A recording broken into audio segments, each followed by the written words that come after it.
Hey folks, Jeff here. So not arcade related at all, but hopefully this is at least mildly interesting to some of the folks out there. Maybe you have an idea for a book and want to figure out how you would get it out there, or just curious how I did. So yes, this summer I wrote and illustrated my own children's book. And it's something that I had the idea for years ago when I was at the park with my daughter, and she was all of 3 or almost 4 at the time, and it was like a super hot day, and she was crawling around on the ground and rolling around in the grass, and then we're on our way home, and she's in her car seat, and she says, "I have an itch," and now it moved over here, and it's a tricky itch, and I thought, well, that's kind of a clever thing.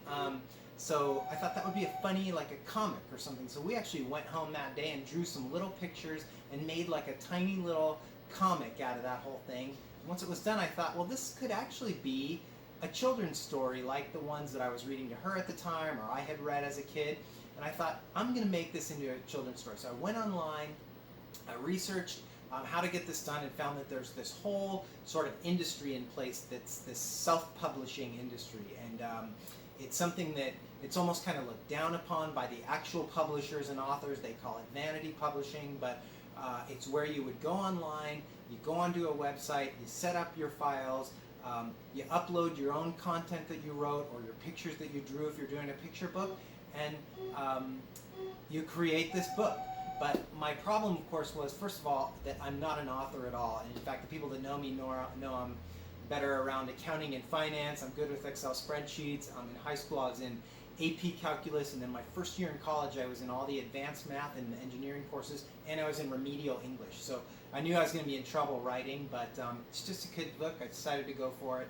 Second, I'm not a great artist. I had drawn a little bit like in like junior high little cartoons, but I decided I would try it anyway. So decided to go for it. I finally had time this summer and said I was going to get it done. So I polished up the story. I drew every one of the little pictures by hand, imported them into Photoshop. I colored them. I got the story pretty much together where I wanted it. And basically throughout the whole thing, I made probably every rookie mistake that you could make. And if you research how to do this online, all the people that have self-publishing say, number one, get an editor. And there's all kinds of services online where you could get an editor. It's very inexpensive, and there are people that know the language and can help you with the things that you're going to miss if you don't have an editor. And for me, the only other people I had that actually even read this was my 6 and then 7-year-old daughter, and my dad, and that was it.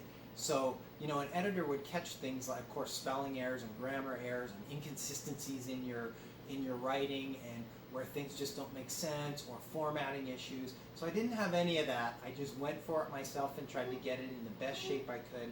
The second thing that people that have done this before say you should have is a professional illustrator. There's, again, all kinds of places online where you can get a professional illustrator.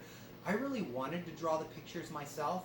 And like I said, not a great artist, but good enough to be able to draw where you can at least tell what's going on. But what I found is that when you're drawing it yourself and you have absolutely no experience, you end up doing things like I would draw a picture where the kid took his shoe off and then put it all together, and then in the next picture his shoe is back on. So stuff like that, or you change the hair or whatever. And so those are the things that I caught and ended up having to redo over and over.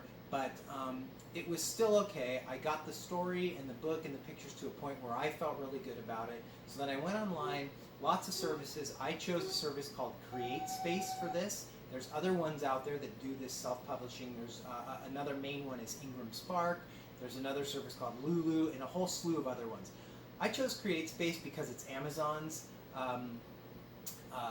self-publishing company, and I felt that it was reputable in that way, and it had some good reviews, so I went on and actually did the process there. So you go onto the site, you create your account, you put in a bunch of info about your book, the title, the author, the number of pages, the type of paper that you're going to use, whether the cover's glossy or matte, and a whole bunch of other things. And then you upload your files, and that whole piece is a little easier said than done. What I found is that once you get your files together, there's formatting issues. The fonts have to be a certain way. If you want your pictures, if it's a picture book, to go to the edge, you have to have a certain amount that goes over the size of the page. So there's a lot of trial and error in that process. But I was able to get it done, and it does work, and it was pretty straightforward. So I got my first proof in the mail. a few weeks ago. Right away on the third page, it was just a blatant spelling error. I couldn't believe it. I had reviewed the whole thing in PDF form, and CreateSpace gives you a whole online reviewer where you see your book, and I missed it. So whatever, I had to resubmit, wait for it to be approved, wait for myself to get new proofs sent to me, but I got the new copies and I was happy with it. So here it is. It's just a very small book. It's almost like a little pamphlet in size, but it's definitely a certainly readable book. I made it the size that I wanted because my favorite children's book, or it is a children's book, but it could be read by anyone, is this one. I wanted to make it the exact same size, and this one is hilarious, by the way. If you're a Star Wars fan, it's about if Darth Vader was actually like a loving father for Princess Leia, so Vader's little princess. So I made mine the exact same size as this. It's pretty short. It's only 34 pages technically, but if you really read it, it's like 26 pages of actual content. It takes you all of about, if you charge through it reading it quickly, it takes you all of about 3 minutes to read. But if you're reading it with a little kid, or at bedtime, or looking at the pictures, it would take you quite a bit longer. So I'm very happy with how the cover came out. You probably can't see it here, but it's glossy. The colors are really bright.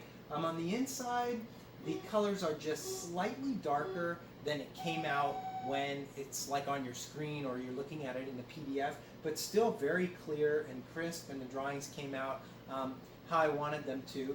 There's some inconsistencies in the printing that I noticed where maybe the page is slightly shifted, and I got a few copies.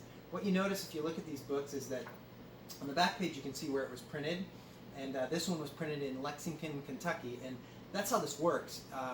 It technically would be printed in whatever printing area that Amazon has in your area that's either close by for printing, or whichever one has the least jobs in the queue. So I got some printed in Lexington, Kentucky, and some printed in San Bernardino.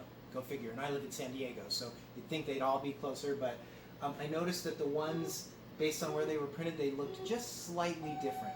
But in the end, it's not enough to worry about, and they all still look fine no matter where they came from. So I'm very happy with it. That's my story. I got this book printed.